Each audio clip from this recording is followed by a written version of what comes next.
Namaste everyone, I am Gyan and you are watching the session 18 of Java and Web, String API in Java. In this video we will learn intern method of java.lang.String class. The signature of intern method is public native string intern. The method intern returns string and the method intern is a public and native method of java.lang.String class. The intern method of java.lang.String returns corresponding SCP object reference of a heap object. Here in this case, we have the java file first.java which contains the class first. In the class first, we have the method main, and in the first statement of the method main, we are creating a new object of type string which contains the string constant hello. Since the string literal hello encountered by the JVM for the first time, so the JVM will also create a new object of type string which contains the string constant hello in the SCP. So because of this statement, it will create two objects, one in the heap and other one in the SCP. The object which got created in the heap, the reference to that object will be stored into the reference variable s. In the second statement, again we are creating a new object of type string which contains the same string literal hello. So the new string object will be created in the heap whose reference will be stored into the reference variable s1. But at the same time, it will not create another string object in the SCP with the same string constant, because the two objects with the same string constant cannot be present in the SCP. In the third statement, we are calling the method intern by using the reference variable s. So whatever the string reference is stored into the reference variable s, go to that object and search in the SCP that is there any object whose content is same as this object. If there is any object present in the SCP whose content is same as the object whose reference is stored into the reference variable s, then return the reference of that SCP object. That's how this intern method will return the reference of this object present in the SCP, that is addr2. That's how the reference variable s2 will contain the reference of this object present in the SCP. In the next statement, again we are calling the intern method, but at this time we are calling it by using the reference variable s1. Again the JVM does the same. It goes to the object whose reference is stored into the reference variable s1, that is on the this object, pick the content of this object and then search in the SCP. Is there any object whose content matches with this object? Yes, there is an object whose content matches with this object. That's how when we call the intern method by using the reference variable s1, it will return the reference of this SCP object, which will be stored into the reference variable s3. That's how the reference variable s3 also contains the reference of this SCP object. When you print the reference variable s2, it will print hello. When you print the reference variable s3, it will again print hello. And when you compare if s2 is equal to s3 or not, you can see here s2 is equal to s3. That's how it will print true. Here in this case, we are creating a new object of type string which contains the string constant hello. Objects created in both heap and SCP. The reference to the object in the heap, that is reference to this object, will be stored into the reference variable s1. For the next statement, the objects has to be created in both heap and SCP. But since SCP already has an object with the same content, so object has not been created in the SCP. The object only got created in the heap. The reference to the object in the heap, that is addr3, will be assigned to the reference variable s2. That's how the s2 contains addr3. In the next statement, hello is a string literal. So JVM searches a string object containing hello in the SCP. This object is already present in the SCP. You can check here. This object was created in the first statement of the program. Reference to that SCP object, that is addr2, will be stored into the reference variable s3.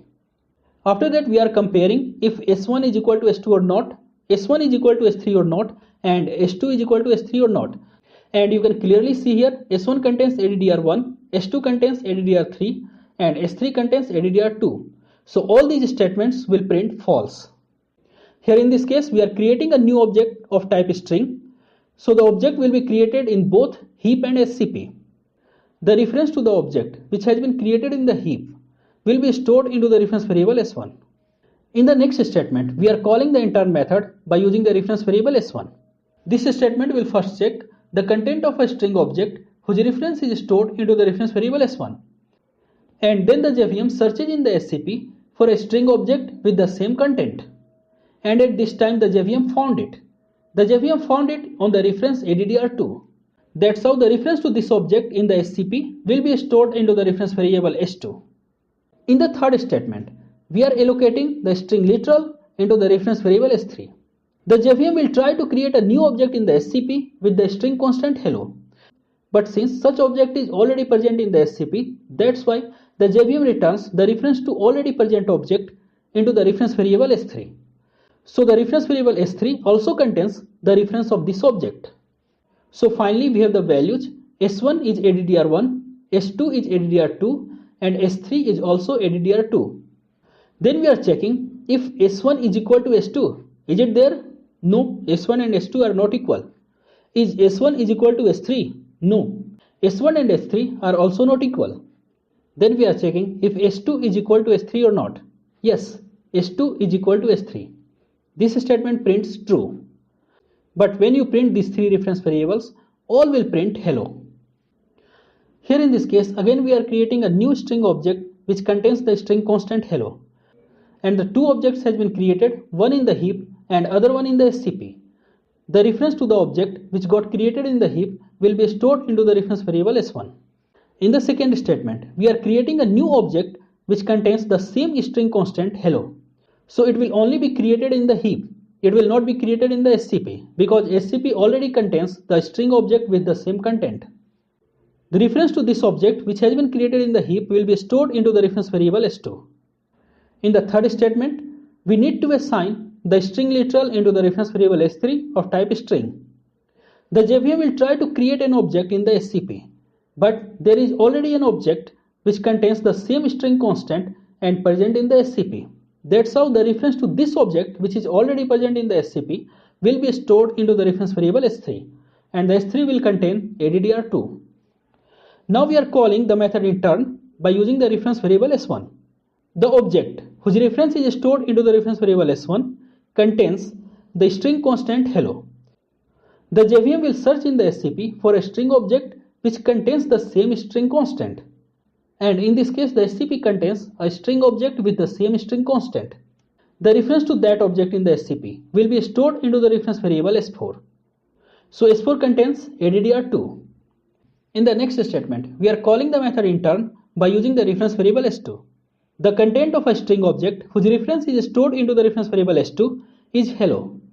The JVM searches in the SCP for a string object with the same content hello, and the JVM found an object with the same content in the SCP. The reference to that object will be returned by the method intern and will be stored into the reference variable s5. That's how the reference variable s5 also contains addr2. So now let's check.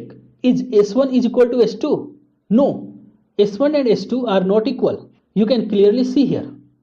Is s1 is equal to s3? No. Is s1 is equal to s4? Again no. Is s1 is equal to s5? No. s2 is equal to s3? No. s2 is equal to s4? No. s2 is equal to s5? No. s3 is equal to s4? Yes. s3 and s4 are equal. s3 is equal to s5? Yes. s4 is equal to s5? Yes. But when you print these 5 reference variables, all will print hello. Here in the first statement, again we have created a string object which got created in both heap and SCP. In the second statement, again we have created a new string object which contains the same string constant.